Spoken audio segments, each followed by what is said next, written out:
Ailələr ki, yola getmir, tez dağılırlar. Bunun bir sıra dünyəvi və əxlaqi səbəbləri vardır. Dünyəvi səbəblərinin bu zaman ən başında duran maddiyyatdır, maddi çatışmamazlıqdır. Əxlaqi səbəbləri də əxlaqi çatışmamazlıqdır. Yəni yola verə bilmir.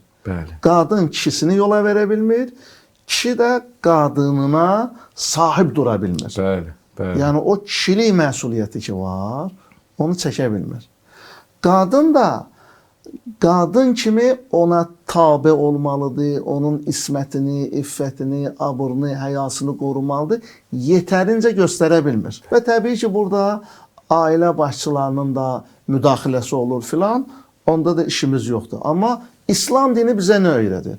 İslam dini bizə öyrədir ki, kişi qadınının həyatı boyu bütün məsuliyyətini öz öhdəsinə gətirməlidir.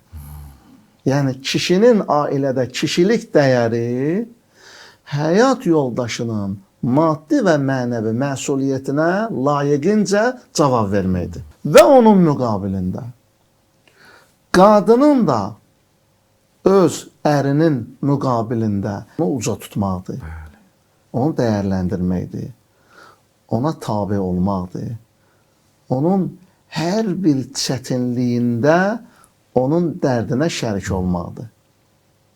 Çətinlikdən məqsəd həyatı çətinlik gedir, qürur məsələsi gedir, ədalət məsələsindən söhbət gedir, abır-həyadan söhbət gedir.